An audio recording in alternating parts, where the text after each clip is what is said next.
ever heard of the normal distribution? And did you know that it looks like this? You probably have, but how do you know that your data follows this distribution? If this is the histogram of your CTQ, does it follow the normal distribution? In this video, I will teach you how to answer this question. We will study a tool called the probability plot to find the correct distribution for your data. But why do you want to know which distribution fits to your data? Well, you will need that information for many statistical tools such as the empirical CDF, ANOVA or regression, which are all coming up in the next videos. So, let's have a look at a probability plot. For that, we first go back to a call center, where a project is started to improve the total handling time, which is the total time that an employee is busy with answering a call. The CTQ is therefore total handling time. And you gathered data about this process, and one of the variables is the total handling time. This is what it looks like.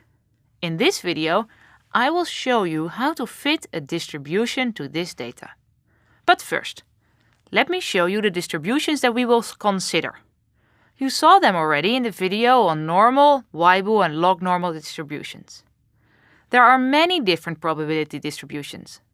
In a Lean Six Sigma project, you will often only encounter these three though, so that makes life a lot easier. You will see the normal, the Weibull or the log normal distribution. Let's return to our example of the total handling time.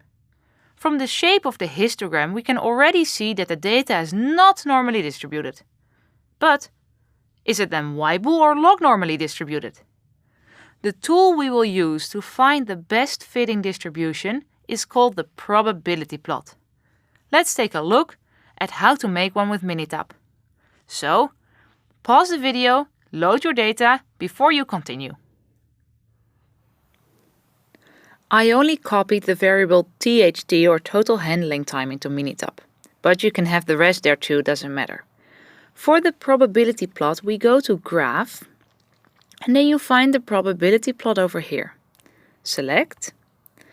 We have a single variable, so we select single and OK.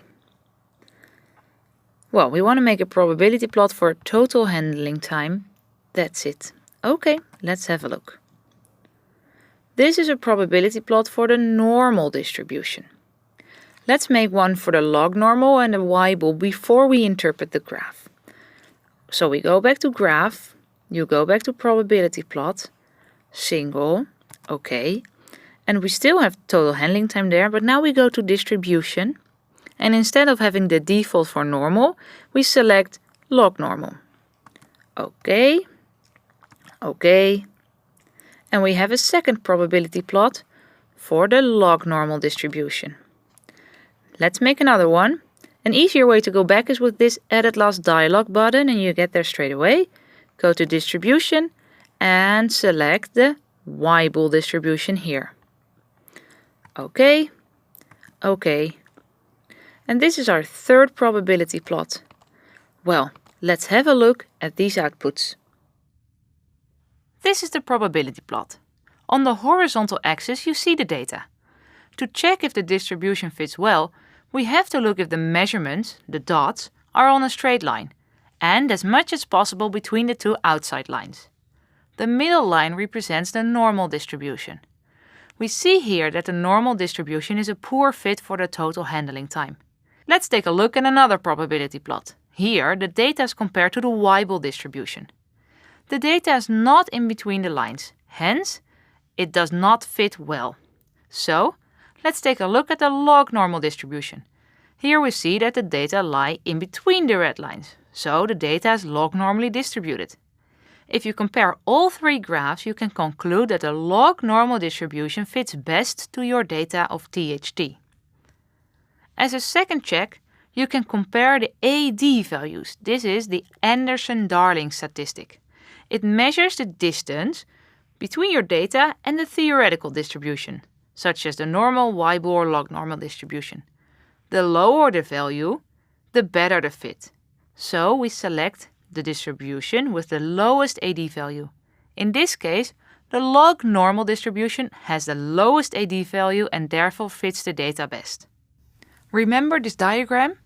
The probability plot is a tool to determine which distribution you should use to model the population. Apart from this, you can also use the probability plot to spot data anomalies. So, concluding, the probability plot is a powerful tool to determine which distribution fits best, and it can be used to spot these anomalies. Let's have a look at some common situations. This probability plot clearly shows outliers. It can also help to detect bimodality. In that case, you will see an S shape, representing the two distributions. Probability plots that have small stacks of data really show that the data have been rounded off. You should then focus on the midpoints of the data stacks. In this example, we can conclude that the data is approximately normally distributed, but also rounded off. In summary, a probability plot can be used to find a theoretical distribution that fits best to your data. If many data points deviate from a straight line and do not fall between the two outside lines, then we call it a poor fit. If the data lies more or less on the straight line and many of the points lie between the two outside lines, we call it a good fit.